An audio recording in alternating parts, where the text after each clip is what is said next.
بر محمد و آل محمد صلوات.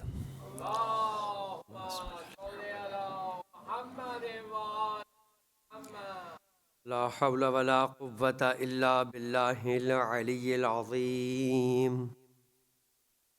رب اشرح لي صدري ويسر لي أمري واحلل عقدة من لساني يفقهوا قولي. أعوذ بالله من الشيطان اللعين الرجيم. بسم الله الرحمن الرحيم. الحمد لله رب العالمين والصلاة والسلام على أشرف الأنبياء والمرسلين سيدنا ونبينا ومولانا أبي القاسم محمد. اللهم صل على محمد وعلى محمد وعلى آله الطيبين الطاهرين لا سيما على بقية الله في الأرضين ولعنة الدائمة على أعدائهم أجمعين. أما بعد، فقد قال الله تبارك وتعالى في كتابه الكريم: بسم الله الرحمن الرحيم. ثم جعلناك على شريعة من الأمر فاتبعها ولا تتبع أهواء الذين لا يعلمون. درود پڑھے محمد علیہ.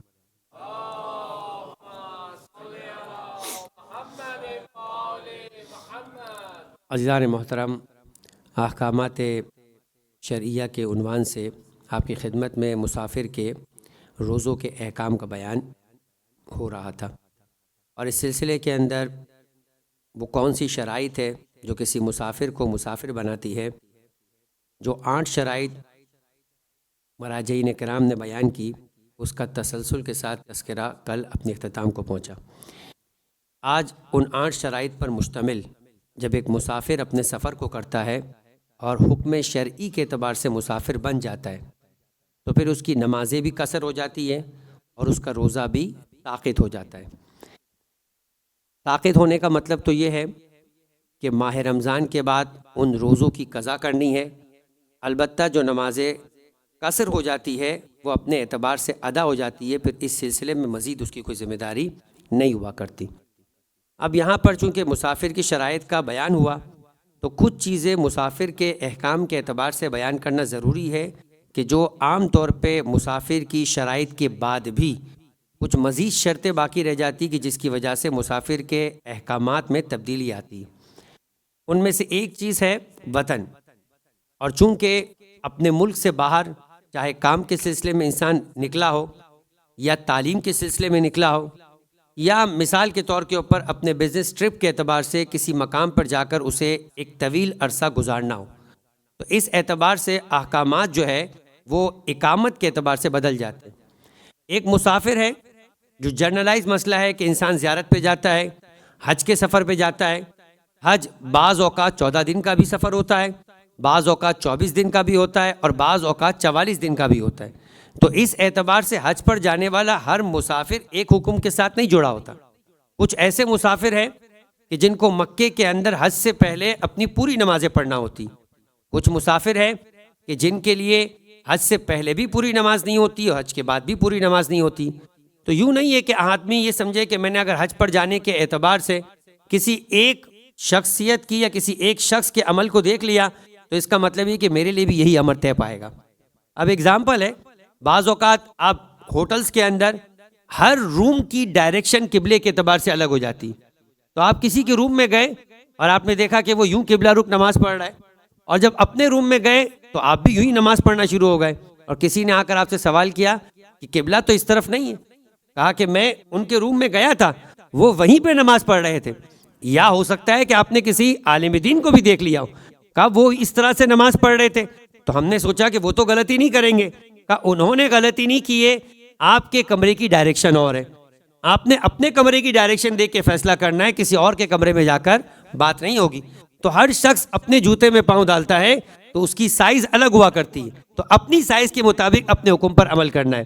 تو اس اعتبار سے ایک ہی شخص سے وہ 10 دن رکا ہے کربلا کے اندر، مگر اس کی نماز قصر ہے اور دوسرے کی نماز قصر نہیں ہے، دونوں 10 دن رک رہے، کیا یہ پاسبل ہے؟ بالکل پاسبل ہے۔ کیوں پاسبل ہے؟ اس لیے کہ جو پہلا شخص کربلا میں آیا تھا یہ 6 دن کے لیے آیا تھا، اتفاق کی بات ہے کہ اس کی ٹکٹ نہیں ہوئی اور اس کو 10 دن رکنا پڑ گیا۔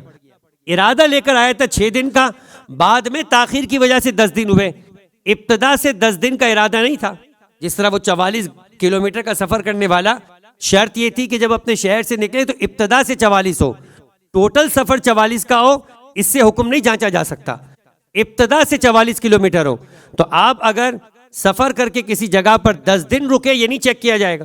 حتیٰ یہ کہ 30 دن تک بھی رکنے والا ایسا مسافر ہو سکتا ہے جس کی نماز قصری چل رہی ہو۔ آپ کہیں گے کیسے؟ دیکھیں یہی مسئلہ شرعی ہے۔ جس طریقے سے ہر مرض کا علاج ایک گولی نہیں ہوا کرتی، تو ہر مسئلے کا علاج بھی ایک ہی حل نہیں ہوا کرتا۔ دیکھنا ہوگا کہ اس کی سچویشن کیا ہے۔ یہ آیا یہاں پر 9 دن تک اس کا رکنے کا ارادہ تھا، 10واں دن نہیں تھا، ویزا نہیں آیا، رکنا پڑ گیا۔ کہا کتنے دن اور رکنا پڑے گا؟ کہا ہفتہ رکے انشاءاللہ آ جائے گا۔ مزید 8 دن رکا، اب 9 اور 8 17 دن ہو گئے، مگر نماز قصر چل رہی ہے۔ چونکہ پہلے 9 دن کا ارادہ تھا، مزید جو دن کا ارادہ بنا وہ 4-5 دن تھا، آپ نے 8 دن گزار دیے۔ اب کیا کریں؟ ویزا تو ہے آپ کے پاس 1 مہینے کا، آپ تو کسی اور ویزے کے انتظار میں تھے، مزید کا 1 ہفتہ اور انتظار کرنا پڑے گا۔ کہا یہ مزید کا سلسلہ کب تک چل سکتا ہے؟ کہا کہ 30 دن تک یہ تردد کے ساتھ آپ کسی مقام کے اوپر رکیں گے تو آپ کی نماز قصر ہوگی۔ اچھا اگر نماز قصر ہوگی تو روزہ بھی آپ کا انجام نہیں پائے گا، روزہ بھی آپ کا ساکت ہے۔ تو اسی شارجہ میں ایک فرد 30 دن رکا ہے، نماز قصر ہو رہی، روزہ ساکت ہے۔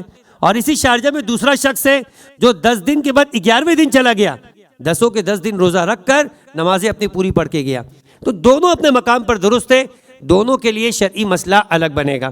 اسی طریقے سے اگر مثال کے طور پر آپ ایک تیسری مثال سن لیجئے، ایک شخص 5 دن رکا ہے، اس کی نمازیں پوری ہے اور اسے روزے بھی رکھنے۔ یہ کون سی مثال ہے؟ یہ مثال ہے اس صورت میں کہ جب ایک شخص کسی جگہ پر 10 دن رکنے کے لیے آیا اور 10 دن اس لیے رکا تھا کہ اس کو معلوم تھا کہ میرا 10 دن میں کام ہوگا، میں 10 دن کی نیت کر لیتا ہوں اور میں جو ہے وہ روزے بھی رکھ لوں گا، نمازیں میری پوری ہوگی۔ تیسرے دن ہی اس کا کام ہو گیا اور وہ چوتھے دن نکلنا چاہتا ہے۔ یہ جو 3 دن اس نے روزے رکھے یہ صحیح ہوں گے یا نہیں؟ یہ 3 دن جو اس نے نمازیں پوری پڑھی یہ صحیح ہوگی یا نہیں؟ کیونکہ یہ تو چوتھے دن جا رہا ہے۔ کہا اگر آپ نے 10 دن رکنے کی نیت سے ایک 4 رکعتی نماز بھی پڑھ لی، ایک 4 رکعتی نماز بھی پڑھ لی، اب چاہے بعد میں آپ کا ارادہ ترک بھی ہو جائے، آپ 10 کی جگہ 9 دن، 9 کی جگہ 7 دن، 7 کی جگہ 5 دن، 5 کی جگہ 2 دن میں بھی نکلنا چاہیں گے، اگر ایک 4 رکعتی نماز پڑھ لی تو آپ کو باقی دنوں کے اندر جتنے دن بھی رکیں گے اپنی نمازیں پوری پڑھنی ہے اور آپ کو روزے بھی انجام دینے۔ تو یہ مسئلے شرعی 4 الگ الگ تھے جو آپ کی خدمت میں بیان ہو گئے۔ پھر مزید مسافر کے احکام میں کچھ اور چیزیں کہ جو احکامات میں تبدیلی پیدا کرتی ہے، وہ ہے وطن۔ ایک شخص جب اپنے ملک سے نکلتا ہے اور کسی دوسری جگہ پر جانا چاہتا ہے تو کیا وہ دوسری پہلی جگہ اس کی نیٹو کنٹری ہے جہاں وہ پیدا ہوا ہے، جہاں اس کے ماں باپ رہتے، آج بھی رہتے، مگر وہ سفر کر کے شارجہ آیا، تو کیا ایک وقت میں ایک وطن کے ساتھ 2 وطن رکھے جا سکتے؟ بالکل رکھے جا سکتے، کوئی مشکل و پریشانی نہیں۔ لوگ عام طور پہ کہتے ہیں کیا اس پچھلے وطن میں اس کی کوئی جائیداد ہونی چاہیے کہ جس کو وہ چھوڑ کر آئے؟ نہیں، جائیداد ہونا بھی ضروری نہیں ہے۔ آپ نے اگر اس کو اپنی زندگی میں ایز اے وطن گزارا تھا، وہ آپ کا وطن ہے جب تک کہ آپ ترک وطن نہ کریں گے۔ اگر آپ سے سوال کیا جائے آپ کیا کراچی شہر کو، بمبئی شہر میں رہتے تھے، لکھنؤ میں رہتے تھے، ترک کر کے آگے پلٹ کے واپس نہیں جائیں گے؟ شاید بہت غصے میں نکلے تھے، کہا نہیں جائیں گے، نہیں جائیں گے، ہمارا ارادہ نہیں ہے، اب ہمیں وہاں نہیں جانا۔ ٹھیک ہے، آپ کی اپنی مرضی، آپ ترک وطن کر سکتے۔ آپ نے ترک وطن کیا، احکامات ختم ہو جائیں گے وطن کے وہاں پر۔ آپ نے کہا نہیں قبلہ ہم تو جائیں گے، سال میں 1-2 دفعہ چھٹیاں گزارنے کے لیے، اپنے ماں باپ سے ملنے کے لیے، بہن بھائی ہے، ہم وہاں جائیں گے، ہمارا گھر نہ صحیح، ہمارے والدین کا گھر تو ہے، ہم وہاں رکیں گے، ہم نے اس کو ترک نہیں کیا۔ تو چاہے 10 سال تک آپ باہر رہے، وہ آپ کا وطن رہے گا، جب بھی آپ وہاں اتریں گے آپ پر احکامات وطن جاری ہوں گے۔ اب آپ کے یہاں ماشاءاللہ اولاد ہو گئی، اچھا اولاد تو بعد میں ہوگی، پہلے شادی ہو گئی۔ اب جب شادی ہوئی تو آپ کی زوجہ آئی، اب زوجہ ہے فرض کرے کہ حیدرآباد کی، اور یا حیدرآباد دونوں جگہ پر ہے، جس طریقے سے ہندوستان میں بھی حیدرآباد ہے، کراچی میں بھی حیدرآباد، پاکستان میں بھی حیدرآباد. اب دونوں میں سے کسی بھی حیدرآباد کی ہو، حیدرآباد سے اور آپ تھے کراچی یا بمبئی کے، انہوں نے اپنا میکا چھوڑا اور وہ آپ کے یہاں پر آ گئی. آپ اپنے شہر کراچی میں تھے، وہ وہاں بسی. اس کے بعد آپ کے ساتھ وہ شارجہ آ گئی. اب اس بیچاری خاتون کا وطن کیا رہا؟ ایک فیصلہ، ایک مشکل ہے. یہ جب پلٹ کے جائے گی کراچی شہر میں اپنے سسرال میں، یعنی آپ کے والدین کے گھر پہ، وطن ہوگا یا نہیں ہوگا؟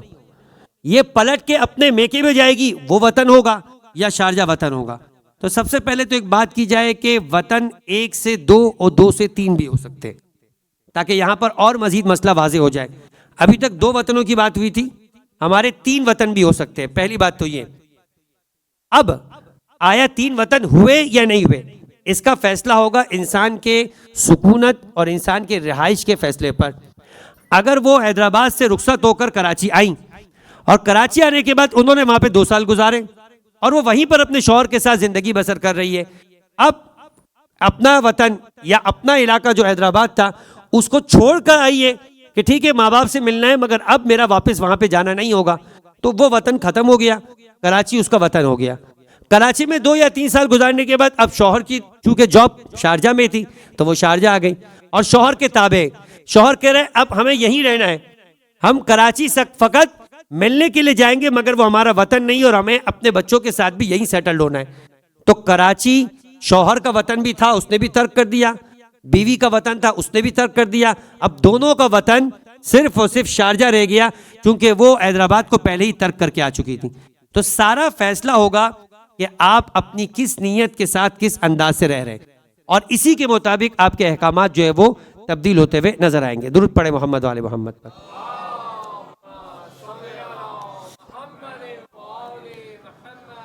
یہ وطن سے متعلق اور مسافر سے متعلق احکامات تھے. ایک مسئلہ اور بیان کر کے آج کی حد تک گفتگو تمام، کیونکہ اب تھوڑا سا وقت میں رد و بدل ہوا ہے تو 5 منٹ قبل جو ہمارا طے شدہ وقت تھا اس سے پہلے گفتگو ختم ہوگی.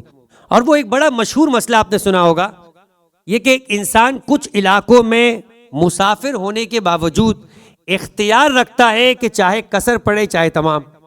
اور بڑا اجتماع پایا جاتا ہے اس سلسلے میں کہ پھر لوگ پوچھتے ہیں کہ نماز اگر پوری پڑھنے کا اختیار ہے تو روزہ بھی تو رکھ سکتے ہوں گے.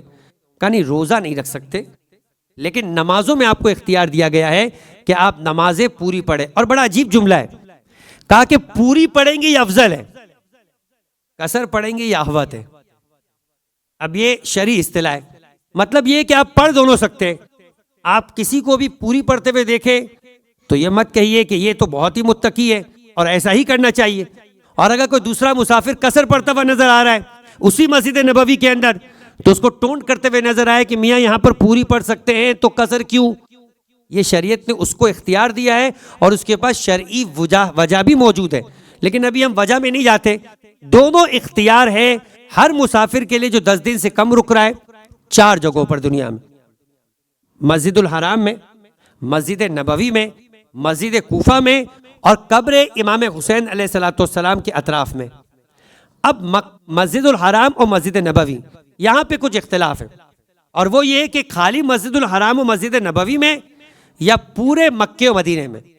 اب چونکہ اختلاف ہے تو جو آسان طریقہ بیان کیا جاتا ہے، علماء بھی جس کی روش اپناتے ہیں تاکہ ہر مجتہد کی تقلید کرنے والا اس مسئلے کے اندر گرفتار ہوئے بغیر ایک ایسے حل پہ عمل کرے جو کامن حل ہے اور کہیں پریشانی میں مبتلا نہ ہو.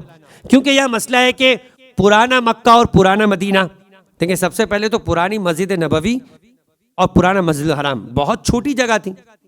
یعنی میں پرانی ایک تصویر دیکھ رہا تھا صرف آپ کے ساتھ شیئر کرنے کے لیے کہ وہاں پر مسجد الحرام اور صفا و مروہ کے درمیان بلڈنگیں بنی ہوئی تھی اور وہاں پہ راستے بنے ہوئے تھے. آج تو آپ کو لگے گا کہ صفا و مروہ مسجد الحرام ہی کا حصہ ہے، لیکن مسجد الحرام پہلے بہت چھوٹی تھی، مسجد نبوی پہلے بہت چھوٹی تھی. لیکن پیغمبر کی روایت ہے کہ میری مسجد پھیلتے پھیلتے یمن تک بھی پہنچ جائے تو اگر وہ مسجد ہو گئی ہے تو اس میں مسجد ہی کے احکام ہوں گے، وہ مسجد نبوی کی نماز پڑھنے کا ثواب ہی رکھتے ہوئے نظر آئے گی. تو مسجد نبوی مسجد الحرام میں تو مسئلہ اوکے، کیا باقی مکے شہر و مدینے میں بھی ہے؟ تو کہتے ہیں کہ احتیاط کا تقاضا یہی کہ مسجد الحرام اور مسجد نبوی میں جب آپ نماز پڑھیں تو اس اختیار کے مسئلے کو حاصل کریں، اس کا فائدہ اٹھائیں. اپنی ہوٹلز میں یا باقی مکے کے شہر میں اگر نماز پڑھ رہے ہیں تو پھر اپنے مرجع کا اسپیسیفک مسئلہ پوچھیے، کیونکہ وہاں پر اختلاف ہو سکتا ہے. اسی طرح سے مسجد کوفہ، کیا شہر کوفے میں دیگر مسجدیں، مشہور مسجد کوفہ کے علاوہ مسجد سہلہ ہے. مسجد سہلہ مسجد کوفہ نہیں، فاصلہ ہے بہت. آغا سیستانی فرماتے ہیں کہ پورے شہر کوفہ میں کہیں بھی نماز پڑھے آپ کے لیے وہی حکم ہے جو مسجد کوفہ میں، یعنی آپ کو اختیار ہے. باقی مراجعین ایسا نہیں کہتے، وہ صرف مسجد کوفہ کی حد تک آپ کو اختیار دیتے. اس کے بعد قبر امام حسین میں 11.5 میٹر قبر کے اطراف میں، یعنی رائٹ لیفٹ آگے اور پیچھے یہ پورا سرکل بنائے. 11.5 میٹر کے اندر سارے مراجعین کا اتفاق ہے کہ آپ نماز چاہے پوری پڑھے چاہے قصر.